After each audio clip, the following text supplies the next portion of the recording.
Pemirsa, kerusuhan Agustus lalu masih abu-abu. Janji pembentukan tim independen pencari fakta oleh pemerintah tak kunjung terrealisasi. Hingga akhirnya muncul tim independen dari 6 lembaga yang bergerak di isu HAM. Apakah fakta di balik kekerasan dan kerusuhan Agustus Kelabu akan terang benderang? Inilah kontroversi selengkapnya, cari kebenaran Agustus Kelabu. Bersama saya, Zilvia Iskandar.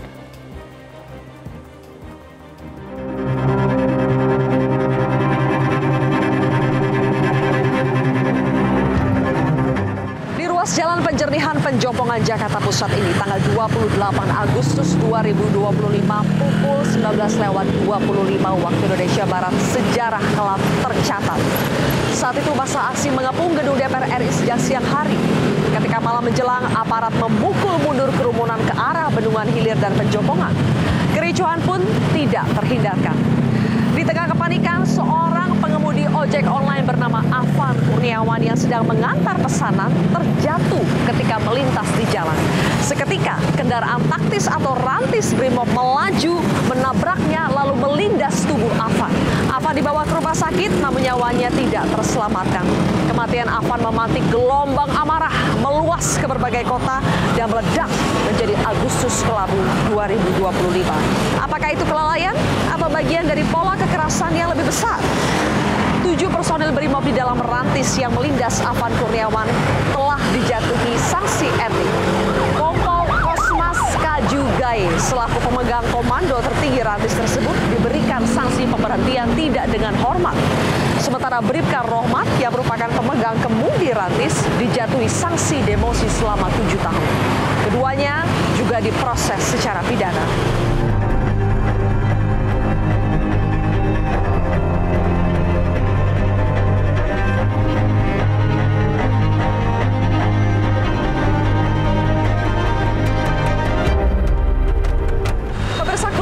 Ojek online ini adalah simbol Afan yang gugur di jalan. Tewasnya Afan memicu rentetan tragedi. Sedikitnya 10 orang meninggal dunia dan ratusan luka-luka. Sejumlah halte bus Transjakarta juga hangus terbakar. Gedung DPRD di berbagai kota hancur dan bahkan 4 rumah pejabat habis dijarah.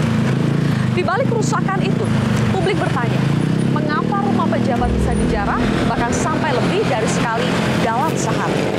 Apakah kerusuhan ini spontan atau ada komando yang terstruktur dan tim lapangan yang terorganisir? Siapa sang dalang? Sudahkah ia ditangkap?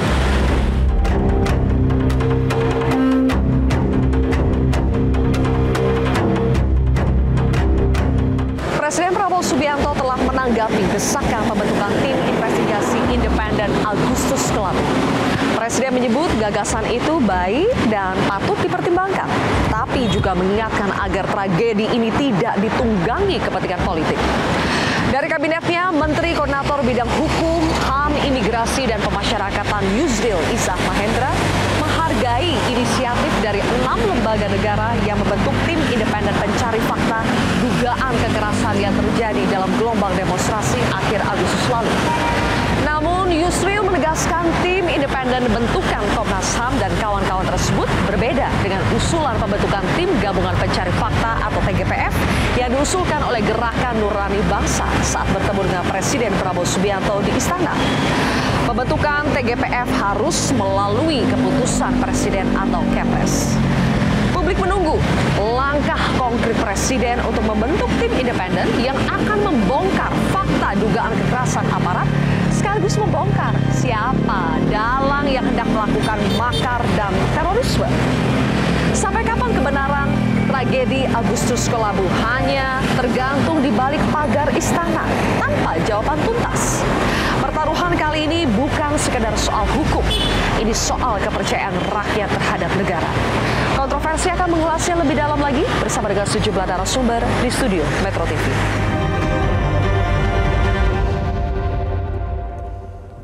Sudah hadir 4 narasumber di studio Metro TV. Di sebelah kiri saya adalah tokoh Gerakan Nurani Bangsa atau GNB sekaligus mantan Menteri Agama Bapak Lukman Hakim Saifuddin. Selamat malam Pak Lukman, Assalamualaikum. Waalaikumsalam. Terima kasih sudah hadir di kontroversi. Kemudian juga ada Ketua Komnas HAM Mbak Anis Hidayah. Mbak Anis, apa kabar?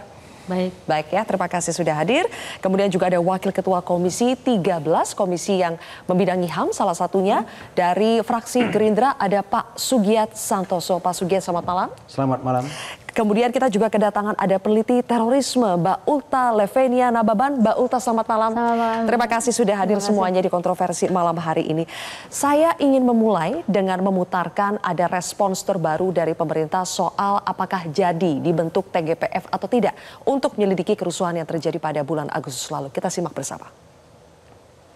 Saya sudah mendapat penegasan dari Bapak Presiden barusan bahwa usulan untuk membentuk tim gabungan pengumpulan fakta terhadap kasus demonstrasi yang kerusuhan akhir yang lalu itu tidak perlu dibentuk oleh Bapak Presiden. Jadi seperti yang kita ketahui bahwa Pak Saifuddin pada waktu itu mengusulkan kepada beliau dalam pertemuan Gerakan Nurani Bangsa ya supaya membentuk TPGF dan waktu itu beliau mengatakan itu adalah usul yang bagus, yang perlu masuk akal dan perlu dipertimbangkan. Tadi saya sudah mendapatkan penegasan dari beliau bahwa pemerintah tidak perlu membentuk TPGF itu, dan oleh karena 6 lembaga negara HAM yang dipimpin oleh Komnas HAM sudah membentuk tim penyelidik non-justisial independen, maka Presiden mengatakan bahwa silakan Komnas dan 6 lembaga negara HAM itu bekerja untuk melakukan penyelidikan, menentukan fakta tentang apa yang terjadi di balik demonstrasi yang kerusuhan. Baik pemirsa, Kamis lalu ketika Presiden mengundang tokoh-tokoh dari GNB, Gerakan Nurani Bangsa, waktu itu ada pernyataan bahwa Presiden menyepakati untuk membentuk 2 tim bahkan untuk mengungkap apa yang sebetulnya terjadi pada bulan Agustus. Nah sekarang Pak Lukman ketika mendengar sudah ada pernyataan tegas dari Menko bahwa tidak jadi dibentuk karena sudah ada tim independen bentukan dari Mbak Anies dan kawan-kawan. Bagaimana tanggapan dari GNB? Apakah kecewa dengan keputusan ini? Ya tentu GNB secara kolektif, kolegial, kita belum bertemu untuk menanggapi pernyataan Bapak Yusril tadi itu. Tapi di GNB ini kan tokoh-tokoh para sesepuh begitu ya, orang-orang yang memang selalu mengedepankan baik sangka, positive thinking, ya, husnuzon, berbaik sangka. Jadi kami percaya kepada Bapak Presiden yang dalam pertemuan menerima kami itu dalam pertemuan bersama GNB persis Kamis yang lalu, 1 minggu yang lalu itu berkali-kali Bapak Presiden menyatakan kata persetujuannya itu setuju untuk mengungkap yang kami sebut dengan Prahara Agustus. Kalau tadi Metro tragedi Agustus ya. Jadi demonstrasi itu kan hakikatnya unjuk rasa warga yang secara konstitusional dijamin untuk mengekspresikan aspirasinya, dan itu sah-sah saja gitu. Tapi lalu kemudian berujung pada kerusuhan, bahkan ada pembakaran-pembakaran, perusakan fasilitas umum, bahkan penjarahan. Dan ketika itu semua terjadi, para anak bangsa ini saling tuduh satu dengan yang lain, begitu, sesama anak bangsa. Mahasiswa dituduh demonya rusuh begitu. Lalu aktivis juga begitu, dituduh begitu. Kepolisian kita juga dituduh melakukan tindak kekerasan, represif. Bahkan DPR juga dituduh, pemerintah, semuanya saling tuduh dan semuanya berlindung pada kata atau istilah pihak ketiga. Ini ada pihak ketiga nih yang menunggangi, yang dan seterusnya. Nah, itulah kenapa Presiden berkali-kali menyatakan ini harus diungkap secara tuntas. Karena ini merugikan kita semua. Sesama anak bangsa saling fitnah begitu. Dan ini sama sekali tidak sehat ketika ini tidak diungkap secara tuntas dan lalu kemudian kalau tidak tuntas berpotensi untuk terjadi terulang di kemudian hari. Maka lalu kemudian GNB menangkap apa yang menjadi aspirasi masyarakat sipil ketika itu yang menghendaki ya ini harus dilakukan investigasi secara menyeluruh. Ada tim khususnya? Iya, itulah tim yang lalu kemudian kita sebut sebagai tim atau komisi investigasi independen. Gitu. Nah sekarang dengan dari Menko Yusril tadi mengatakan tidak perlu lagi menurut Presiden dan serahkan kepada Mbak Anies, gimana? Iya, jadi bagi kami tim investigasi ini yang terpenting adalah kewenangan yang dimilikinya, otoritasnya, kewenangannya. Apakah pertama tim ini memiliki kemampuan, kewenangan untuk mengundang, memanggil siapapun juga, baik perorangan maupun institusional, institusi kelembagaan, untuk bisa memenuhi undangan atau panggilan dari tim ini. Satu. Yang kedua, ini harus pro justisia itu. Kenapa? Karena kita punya pengalaman masa-masa yang lalu. Banyak sekali TPF, tim pencari fakta atau tim gabungan pencari fakta yang hanya berhenti pada rekomendasi. Itu. Sehingga lalu kemudian tidak ada yang bisa menindaklanjuti. Nah, kita tidak ingin belajar dari pengalaman masa lalu, maka ini harus bisa dibawa ke proses peradilan, proses hukum, supaya lalu kemudian menjadi pelajaran bagi kita semua bahwa ini tidak boleh terulang. Betul, dan kalaupun menjadi rekomendasi, itu menjadi rekomendasi yang sah dan bisa ditindaklanjuti. Betul, dan yang tidak kalah pentingnya, selain kewenangan adalah orang-orang yang berhimpun dalam tim ini adalah orang-orang yang kredibel. Orang, mereka-mereka sosok-sosok figur yang memiliki kepercayaan di mata publik, yang dipercaya oleh publik. Karena itu yang sebetulnya hilang, makanya dibutuhkan ada tim khusus. Oke, saya langsung ke Mbak Anies kalau begitu. Pertanyaan Pak Lukman tadi adalah pertanyaan kita semua, sejauh mana kewenangan dari tim independen ini? Apakah nanti hasilnya itu bisa ditindaklanjuti lebih jauh, atau jangan-jangan ini akan berakhir nanggung begitu, Mbak Anies? Jadi bagaimana? Tentu lembaga HAM ini kan seperti Komnas HAM itu memiliki kewenangan untuk melakukan pemantauan dan penyelidikan atas satu peristiwa yang diduga merupakan pelanggaran hak asasi manusia. Dan atas kewenangan itu kami memiliki kewenangan untuk memanggil para pihak untuk memberikan informasi terkait dengan fakta-fakta yang kami himpun, kami kumpulkan untuk kemudian kami analisis. Tentu akan berujung pada satu laporan yang berisi fakta, temuan, kesimpulan, dan juga rekomendasi.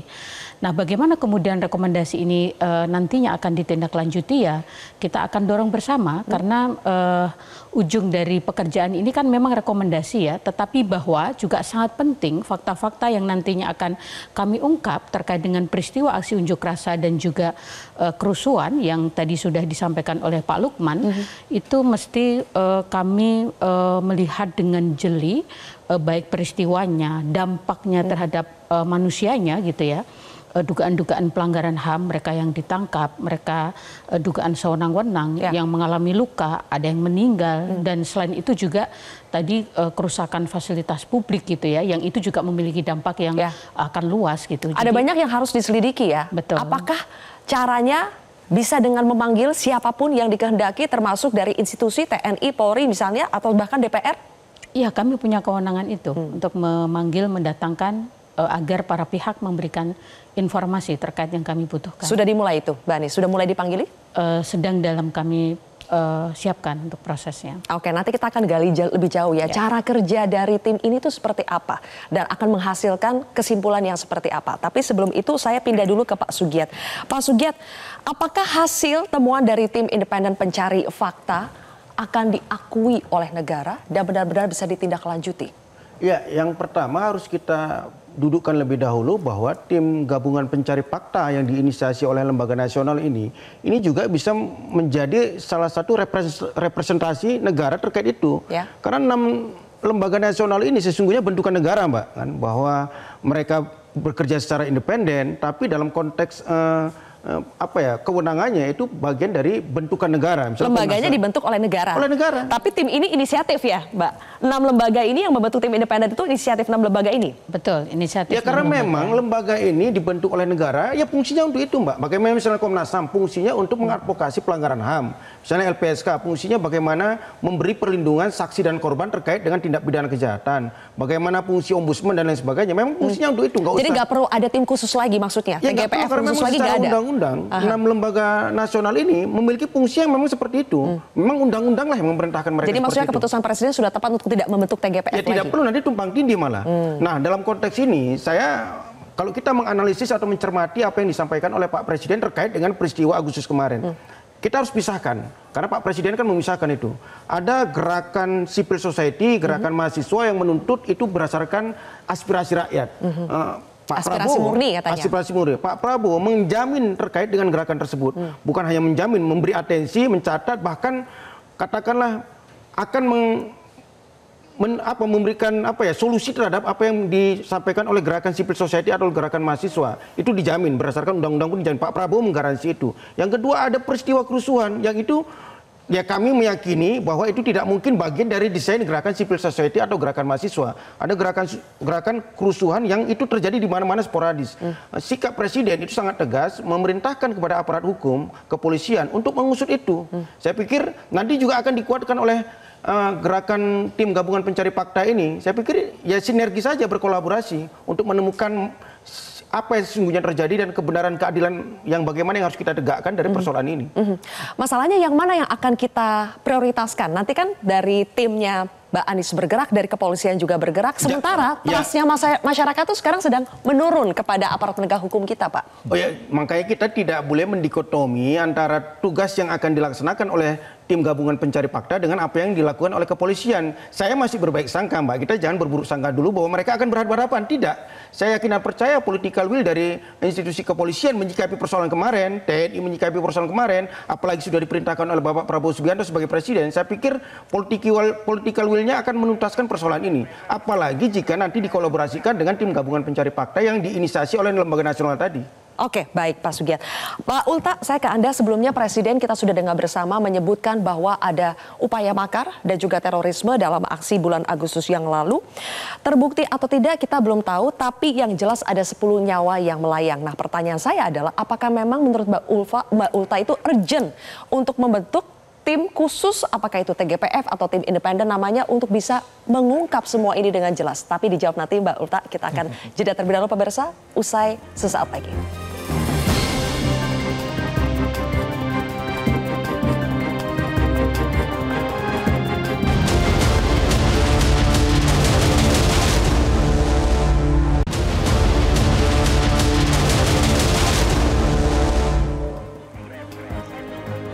Oke, pertanyaan saya tadi sebelum jeda ke Mbak Ulta adalah apakah urgen menurut Mbak Ulta untuk membentuk tim khusus? Urgent Banget ya? Sepakat dengan Pak Lukman, sepakat dengan Bu Anies. Bapak izin, saya juga sepakat dengan Bapak. Menurut saya tuh perlu ada kayak check and balances. Jadi kalau bisa Bu Anies izin, itu bukan hanya lembaga yang bentuk negara. Tapi kalau misalnya teman-teman Amnesty juga mau bikin lembaga untuk check and balances ini data benar atau tidak sehingga tidak dimanipulasi, itu sangat penting. Oh, dari koalisi masyarakat sipil gitu ya? Penting sekali gitu. Terakhir yang Kanjuruhan ya ini kan case-nya mirip-mirip tapi beda, tapi menurut saya Kanjuruhan itu sangat tidak efektif karena terakhir kalau nggak salah itu 2022 laporannya.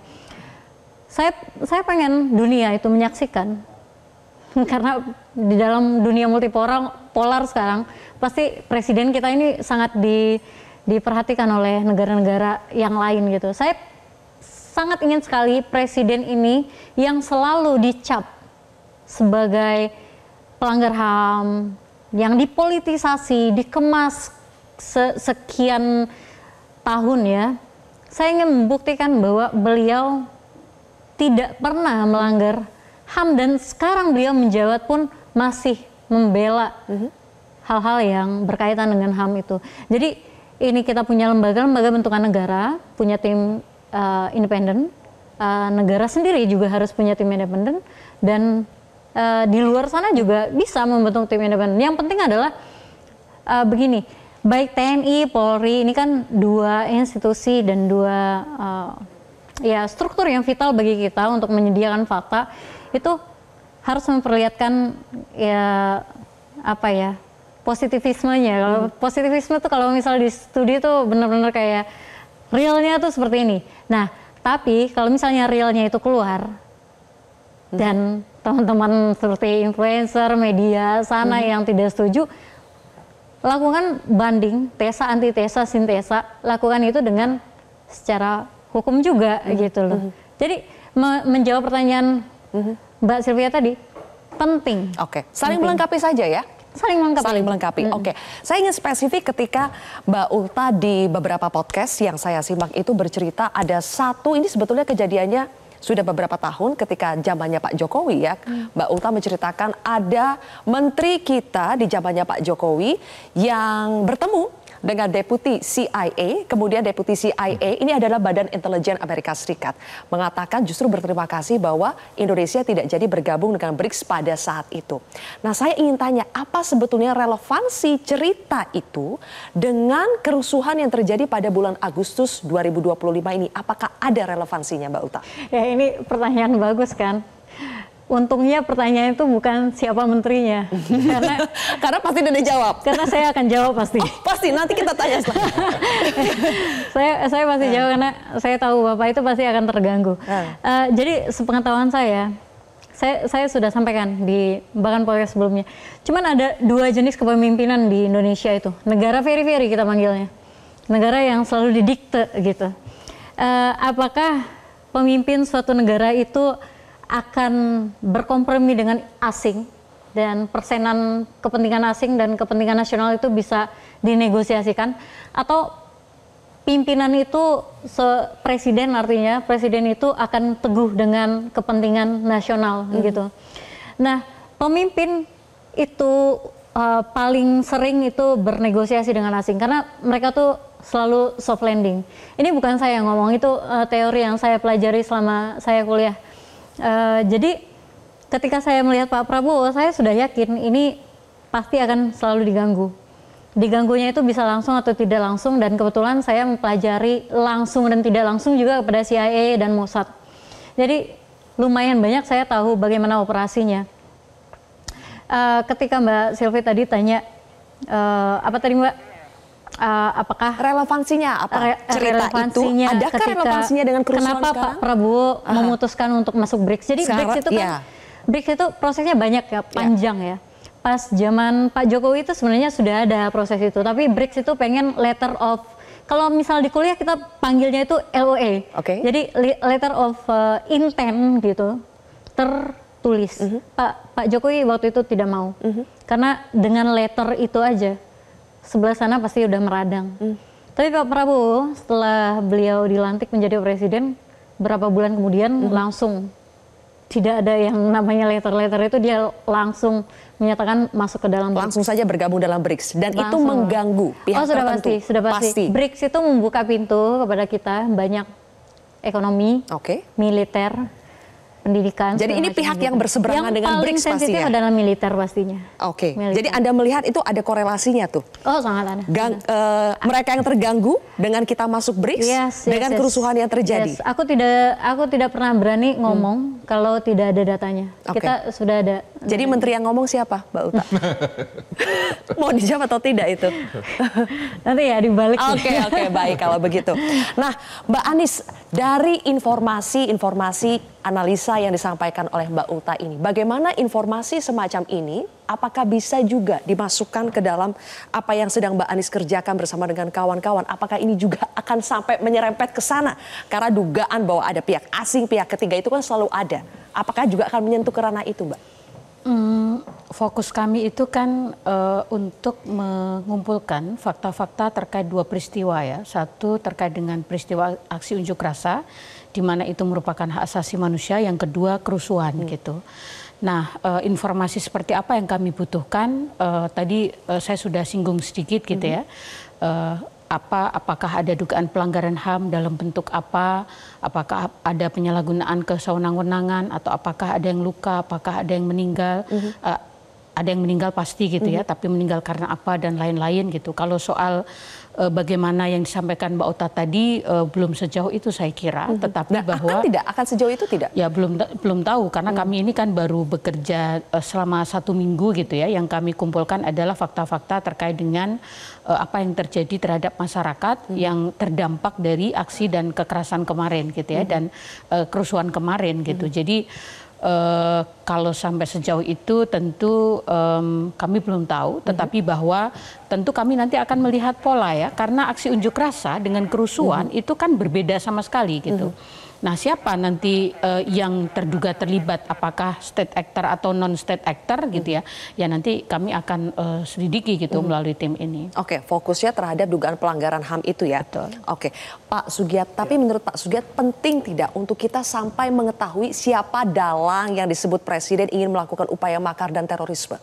Ya, yang pertama saya menyikapi apa yang disampaikan tadi. Kalau dalam konteks politik divide et impera, bagaimana ada upaya bahwa Republik ini selalu rusuh, saya pikir dalam lembaran sejarah kita, baik dari mulai lembaran sejarah Nusantara bahkan sampai sekarang, ya politik divide et impera itu memang selalu ada, kan? Bahwa ada kelindahan kepentingan politik global, ada kelindahan kepentingan politik nasional, itu pasti selalu ada. Oleh karena itu saya pikir ya ini menjadi menjadi rentetan sejarah yang berulang-ulang dan kita sudah berpengalaman terkait dengan ini. Tapi saya tidak masuk dalam konteks itu. Saya malah mengapresiasi apa yang dilakukan oleh Bapak Presiden Prabowo terkait dengan peristiwa Agustus kemarin. Yang paling penting, saya berkali-kali katakan kemarin kita ketemu dengan Komnas HAM, yang paling utama dari proses peristiwa Agustus kemarin adalah ketika api sedang berkobar-kobar di rumah kita, padamkan dulu. Nah, itu yang dilakukan oleh Bapak Presiden kita, memadamkan api yang sedang berkobar-kobar di bangsa ini. Bagaimana beliau langsung memanggil Panglima TNI, Kapolri untuk melihat atau mengetahui data dan fakta yang sesungguhnya. Kemudian beliau mengkonsolidasikan elit-elit bangsa, baik elit-elit politik maupun elit-elit keagamaan dan tokoh-tokoh masyarakat untuk ya satu persepsi, satu frekuensi, satu napas terkait dengan bagaimana kepentingan nasional tetap terjaga. Lalu mengambil langkah-langkah strategis untuk memadamkan kebakaran itu. Bagaimana juga DPR dan bahkan mungkin pemerintah juga mengundang kawan-kawan mahasiswa melalui Mensesnek kan kemarin, DPR juga mengundang kawan-kawan mahasiswa dan kita merespon secara cepat tuntutan dari 17+8 yang didengungkan oleh gerakan civil society dan gerakan mahasiswa supaya ini bisa diredam, tidak menyala-nyala dan tidak berkobar kemana-mana. Baru setelah itu saya malah mengapresiasi kawan-kawan 6 lembaga nasional ini menginisiasi tim gabungan pencari fakta untuk menemukan apa penyebab, siapa dalangnya, dan yang paling penting merekomendasikan bahwa ke depan tidak boleh terulang lagi. Saya pikir itu. Ya. Jadi kan tuduhan bahwa ada upaya makar dan terorisme itu adalah tuduhan yang serius ya Pak. Makanya betul-betul harus dibuktikan siapa yang melakukannya. Sebentar. Ya kalau tuduhan ada upaya makar dan teror, saya pikir apa yang terjadi di tanggal 28-29 Agustus kemarin itu kan menunjukkan peristiwa-peristiwa teror. Misalnya bagaimana gedung DPR dibakar, DPRD Provinsi, DPRD Kabupaten dibakar, fasilitas umum dibakar, bahkan ada penjarahan. Saya pikir itu sudah masuk definisi terorisme makarnya? Ya pastilah berdasarkan laporan-laporan yang ada di kepresidenan. Nggak mungkin peristiwa makar atau peristiwa teror itu dilakukan tidak ada agenda khusus. Nggak mungkin itu hanya hobi atau hanya iseng. Tidak mungkin, Mbak. Pasti ada upaya-upaya yang sistematis untuk katakanlah mengguncang keamanan atau stabilitas keamanan Republik ini. Ya pasti peristiwanya peristiwa seperti itu. Baik, sekarang ada teori bahwa ada yang ingin makar, kemudian terorisme, ada penyusup, ada penumpang gelap. Tapi di sisi lain kita juga melihat ada aspirasi murni dari masyarakat. Jadi seperti ada dua hal di sini yang harus sama-sama dibuktikan. Nah, menurut GNB, pemerintah harus atau tim bentukan Mbak Anies ini harus fokus di mana dulu? Apakah untuk menyelesaikan kekerasan atau dugaan pelanggaran HAM-nya? Atau sekalian, atau justru yang difokuskan adalah mengungkap dalangnya dulu? Karena kalau dalangnya sudah diungkap, api itu tidak akan kembali berkobar. Tapi kita jeda lagi, Pak Lukman. Baik. Kami akan kembali usai jeda pemirsa.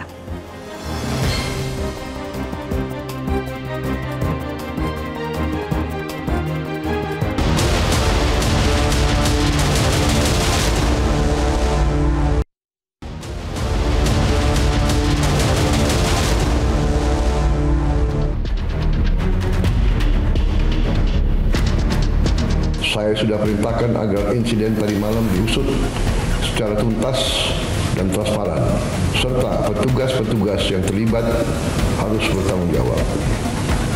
Seandainya diketemukan mereka berbuat di luar kepatutan dan ketentuan yang berlaku, akan kita ambil tindakan sekeras-kerasnya sesuai hukum yang berlaku. Saya juga menghimbau kepada seluruh bangsa Indonesia untuk selalu waspada agar unsur-unsur yang selalu ingin huru-hara, yang ingin kaos, saya sampaikan kepada seluruh rakyat bahwa hal tersebut tidak menguntungkan rakyat, tidak menguntungkan masyarakat, tidak menguntungkan bangsa kita. Baik, yang mana dulu yang harus diselesaikan kalau menurut GNB? Apakah soal teori adanya makar terorisme atau kekerasan dugaan pelanggaran HAM yang dilakukan hingga menewaskan 10 orang? Ya, begini, pertama saya ingin mendudukkan terlebih dahulu seakan-akan ide pembentukan tim atau komisi investigasi independen ini adalah gagasan GNB. Itu tidak sama sekali. GNB sekadar kita menyampaikan apa yang berkembang di masyarakat. Jadi ini sebenarnya aspirasi masyarakat sipil, aspirasi para akademisi, para mahasiswa, mereka-mereka yang selama juga media banyak menyuarakan ini.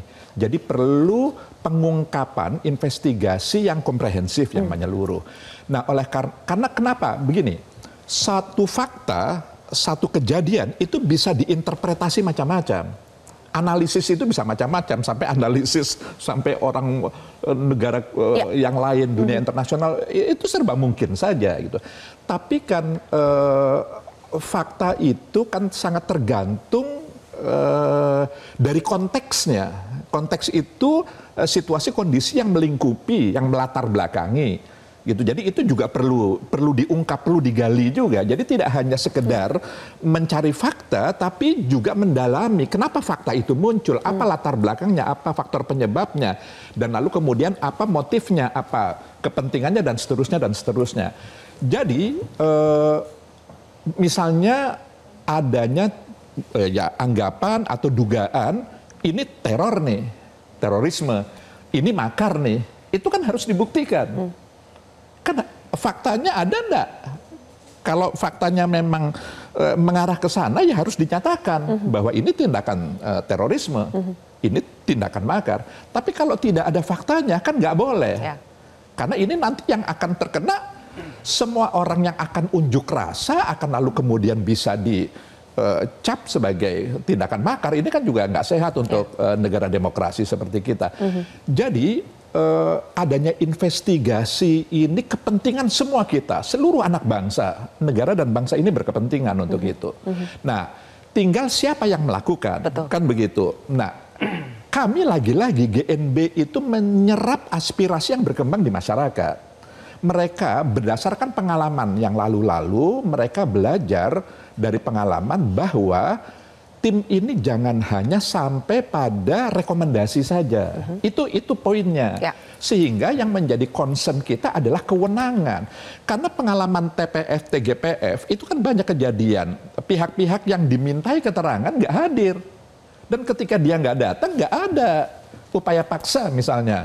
Ya karena memang nggak punya hak subpoena. Itu. Jadi ya memang karena sebatas penyelidikan, apalagi non justisia gitu. Ya. Jadi, nah ini yang kita ingin belajar dari pengalaman berdasarkan masukan dari para akademisi, para kalangan mereka yang berpengalaman terlibat dalam TPF atau TGPF yang lalu, mereka menghendaki ini perlu diperkuat kewenangannya. Dan yang tidak kalah pentingnya trust itu. Betul.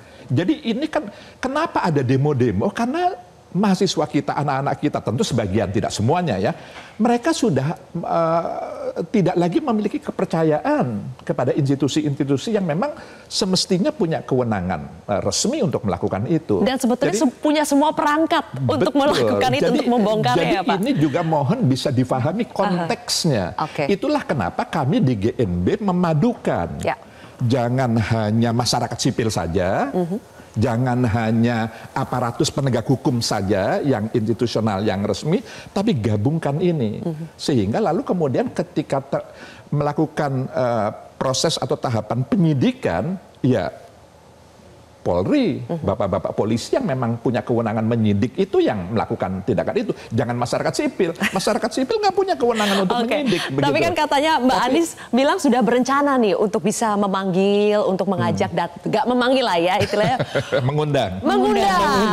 Kalau memanggil salah lagi istilahnya ya. Kita tampilkan nih, ada rencana untuk mau mengundang dari pihak kepolisian, dari pihak TNI.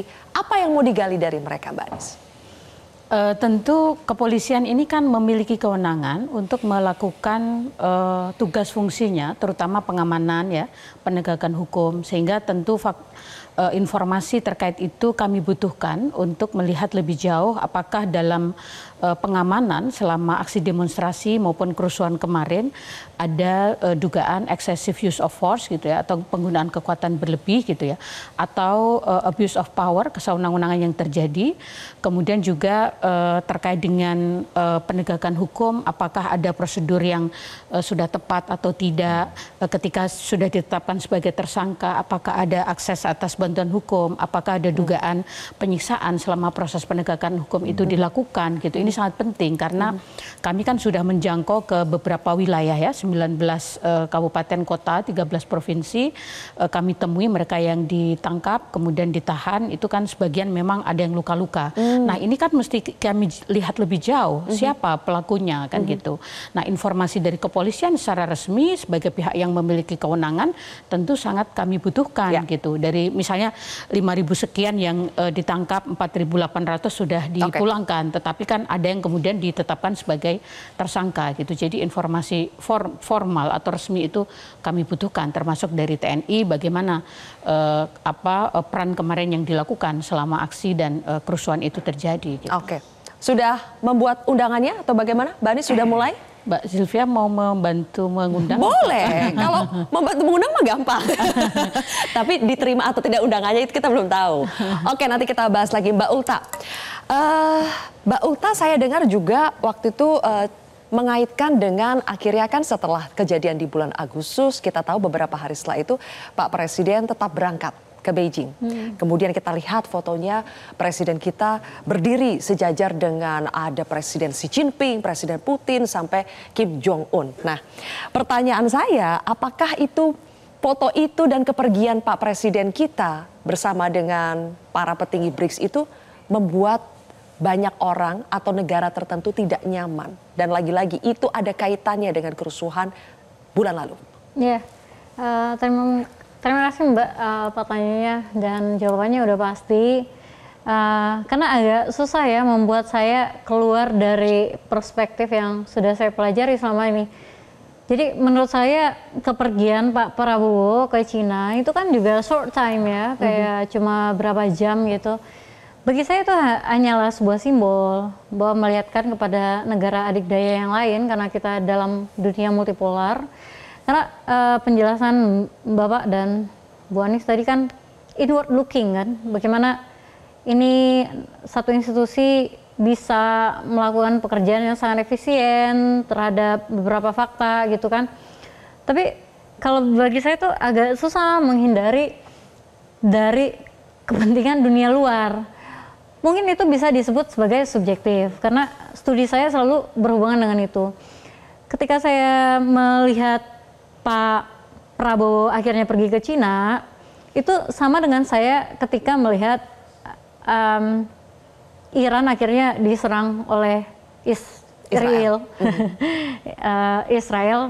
Itu beberapa hari sebelum ada rencana untuk negosiasi nuklir Iran saat itu. Jadi saya melihatnya bahwa serangan-serangan ini, apalagi kita di 09 Strategic Center yang kita bermain big data, itu dari 2 bulan yang lalu kita 20.000 akun tuh kita udah melihat bahwa ada permainan isu gitu. Isu apa Mbak? Mulai dari pertama isu Pati, terus kemudian dari isu Pati berkembang, bubarkan DPR. Mulai dari bubarkan DPR kemudian berkembang lagi, ujungnya adalah regime change. Dan regime change ini kan studi saya, jadi saya kayak wah ini playbook gitu. Jadi ketika Pak Presiden ke sana, bagi saya tuh bukan hanya pergi ke negara lain untuk melihat sesuatu yang begitu fascinating, tapi adalah simbol bahwa Pak Presiden dengan aliansinya, dengan sending a message gitu ya, bahwa apa tidak bisa diatur, tidak bisa. Ya makanya alhamdulillahnya studi saya menjadi seksi nih ketika masa Presiden Pak Prabowo ini, karena bisa melihat dari helikopter view gitu, bagaimana permainan ini terjadi gitu, Mbak. Tapi tidak bisa dinafikan, memang sudah ada bara apinya di dalam negeri, yang memang permasalahan di dalam negeri, kalau misalnya yang ditunggangi bara api, atau bagaimana, Mbak? Iya, kalau misalnya bara api, negara mana yang tidak protes saat ini? Mulai aja ada di dekat kita, Timur protes, Filipina protes, ya kan? Oke, Nepal protes, Inggris protes, bahkan godfather-nya demokrasi juga protes sekarang. Berarti artinya ada semacam global crisis kan gitu. Global crisis ini pastinya perlu dianalisa oleh orang yang lebih ahli di ekonomi. Cuman ahlinya saya mempelajari geopolitik, keamanan internasional. Jadi melihat bahwa ada variabel-variabel tertentu yang bisa dimanfaatkan oleh operasi intelijen. Karena begini, Mbak, boleh 2 menit ya? Boleh, Mbak, tapi nanti saya akan kasih nanti ada satu segmen terakhir 2 menit itu sekaligus closing statement. Nah juga Pak Sugiat, nanti saya juga akan bertanya kepada Pak Sugiat. Pemirsa, tetaplah di Kontroversi, saat lagi kami akan kembali.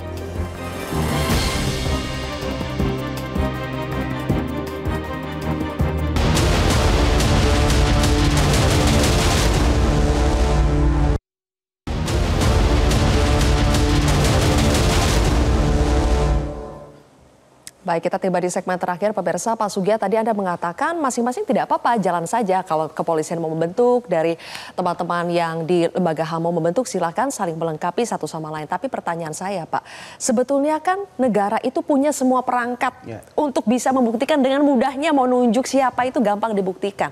Jadi pertanyaan saya, apa yang tidak bisa dilakukan oleh negara kita, tapi bisa dilakukan oleh tim independen ini sekarang untuk membuktikan itu? Ya, saya pikir sekali lagi jangan dikotomikan bahwa apa yang dilakukan oleh 6 lembaga nasional ini bukan bagian dari tugas negara. Karena ya secara fungsi dan status 6 lembaga nasional ini adalah bagian dari negara. Saya pikir itu. Tapi saya tidak mau membahas itu karena saya dikasih waktu 1,5 menit lagi untuk closing statement. Oke, apa Pak? Saya melihat apa yang terjadi di Agustus kemarin, terlepas bahwa ada kelindahan kepentingan global maupun intrik dari dalam, bahwa ada upaya yang sangat sistematis bagaimana rakyat itu menjauh dari negara. Bagaimana setiap institusi negara itu diprovokasi untuk saling curiga. TNI dicurigai, polisi dicurigai, DPR dicurigai, mahasiswa civil society dicurigai. Saya pikir ini yang harus kita tuntaskan secara bersama dengan konsolidasi kebangsaan yang sudah dilakukan oleh Bapak Prabowo Subianto.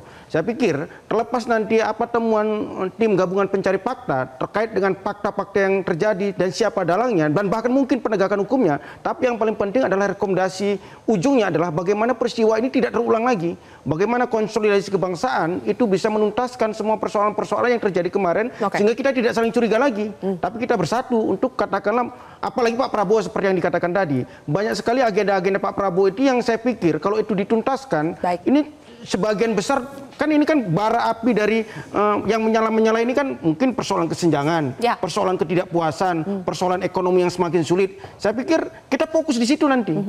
Saya pikir itu. Oke, kita saling memperbaiki diri ya, fokus untuk membenahi juga akar masalah di dalam negeri. Dan satu lagi sebagai statement terakhir, bahwa kami juga mengintrospeksi diri, bahwa semua lembaga negara seperti yang dikatakan oleh Pak Prabowo. Kami kemarin dipanggil Mbak sebagai fraksi dari Partai Gerindra. Pak Prabowo mewanti-wanti bahwa dengan situasi yang ekonomi sulit, jangan anggota DPR itu salah ucap, salah tingkah laku, fleksi dan lain sebagainya, berempatilah terhadap rakyat. Saya pikir itu yang perlu kita lakukan secara bersama-sama. Oke, Mbak Ulta, closing statement tadi 2 menit mau ngomong apa? Tadi saya minta 2 menit ya. 1,5 menit, Mbak. Oke, 1,5 menit izin.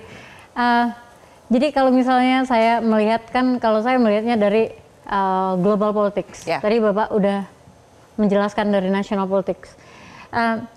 Jadi begini Mbak, kalau menurut saya, Pak Prabowo ini kan sangat tegas dengan kepentingan negaranya. Kita dalam dunia multipolar ini kan semua negara berebut untuk menjadi hegemoni. Saya yakin Bapak-bapak dan Ibu juga tahu gitu. Jadi ketika ada operasi intelijen itu untuk mengubah rezim, artinya mengubah rezim kan ini yang disorak-sorakin oleh influencer itu, bilang kayak revolusi bla bla bla gitu kan. Itu kan untuk mengubah pemerintahan karena mungkin negara asing ini tidak senang dengan Pak Prabowo karena tidak bisa diatur kan. mengubah rezim dengan operasi intelijen selama yang saya pelajari itu lebih murah kosnya dibandingkan invasi langsung secara militer. Contohnya Afghanistan itu Amerika itu menghabiskan 33 kuadriliun. 33 kuadriliun itu kalau dibagi kepada seluruh masyarakat Indonesia, mereka akan dapat 114 juta per orang, dibandingkan mereka menghabiskan uang untuk operasi intelijen menggulingkan pemerintahan. Udah ada berita terbaru, walaupun itu kita harus teliti. USAID itu mengeluarkan dana 14 triliun doang, bukan 33 kuadriliun untuk menggulingkan pemerintahan Nepal. Artinya apa? Kalau saya orang bego nih ya, milih 14 triliun atau 33 kuadriliun, saya akan milih operasi intelijen menggulingkan pemerintahan, tujuannya sama, dan kelebihan dari operasi intelijen ini adalah tidak bisa ditunjuk, liminal warfare, tidak bisa nunjuk ini siapa gitu. Jadi semoga Pak Presiden atau timnya mendengar. Baik. Payung utama dalam dunia multipolar ini, perlindungan presiden itu adalah intelijen. Baik. Jadi kalau intelijennya itu tidak mengerti tentang geopolitik, tidak mengerti bagaimana kontra intelijen, ya udah selesai. Karena intelijen ketika dunia multipolar ini bukan cuma tentang deteksi dini, tapi bagaimana mengambil keputusan strategis secara cepat. Ini perspektif baru juga ya. Bagaimana intelijen kita juga harus diperkuat lagi. Mbak Ani, singkat? Ya, tentu tim independen pencari fakta dari 6 lembaga HAM ini kan ingin mendorong nantinya ada perlindungan HAM, kemudian tidak terjadinya impunitas, mengungkap kebenaran dan mendorong adanya pemulihan, dan kami tentu akan bekerja dengan objektivitas, imparsialitas dan akuntabilitas. Nah, kami mengharapkan adanya dukungan dari DPR RI ya, dari komisinya Pak Sugiat, kemudian dari pemerintah untuk diberikan akses seluas-luasnya bagi para pihak yang kami panggil, informasi yang kami butuhkan gitu ya, sehingga tim ini bisa bekerja sesuai dengan tujuan ruang lingkup yang ingin kami capai. Dan tentu kami ingin mengundang semua masyarakat yang ingin memberikan informasi. Kami sangat terbuka untuk menerima informasi tersebut, terutama bagi organisasi masyarakat sipil yang selama ini berjibaku untuk melakukan advokasi, upaya-upaya pemberian bantuan hukum bagi para korban yang sejak aksi tanggal 25 itu ditangkap, ditahan, bahkan sebagian sudah ditetapkan sebagai tersangka. Terima kasih Mbak Anis. Terakhir Pak Lukman. Ya, begini, ini momentum yang sangat baik bagi Presiden. Tidak hanya selaku kepala pemerintahan, tapi juga kepala negara. Untuk bagaimana beliau dengan kepemimpinannya ini lalu kemudian mampu, tadi itu segala fitnah, tuduhan, dugaan, dan lain sebagainya, itu betul-betul bisa menyelesaikan segala silang sengketa. Jadi itu satu poin. Yang kedua, kami berharap bahwa semua penyelenggara negara itu perlu punya sensitivitas yang lebih tinggi, gitu, kepekaan. Jadi rasa, dalam bahasa kami nurani, menggunakan nurani yang lebih. Karena ini sekarang ini kita berada dalam kondisi di mana masyarakat sudah lihat saja di sosial media kita dan seterusnya, dan itu harus betul-betul dimengerti gitu. Oleh karenanya kebersamaan ini jangan diganggu, jangan. Nah, maka cara mengungkap, jadi sudah baik misalnya ya ada setuju dengan investigasi, tapi lalu kemudian menterinya, Menko-nya mengatakan sudah nggak perlu lagi, cukup yang ada. Hal-hal pernyataan-pernyataan seperti itu bisa mengganggu apa yang selama ini sudah mulai membaik. Presiden sudah bagus sekali goodwill-nya untuk membentuk komisi reformasi kepolisian. Itu kan tuntutan masyarakat. 17+8 itu antara lain itu. Tapi kita menunggu juga isinya apa nih? Orang-orangnya siapa, lalu kemudian nanti prosesnya, mekanismenya dan hasilnya seperti apa. Jadi momentum ini adalah sesuatu yang peluang emas bagi Bapak Presiden untuk bisa membuktikan apa yang selama ini menjadi janji-janjinya. Jangan sampai padam. Terima kasih. Terima kasih semuanya sudah bergabung di Kontroversi. Pemirsa, kebenaran tidak bisa disembunyikan, cepat atau lambat ia akan muncul ke permukaan. Tuntaskan tragedi Agustus Kelabu, jangan sampai abu-abu. Saya Zilvia Iskandar pamit undur diri, sampai jumpa.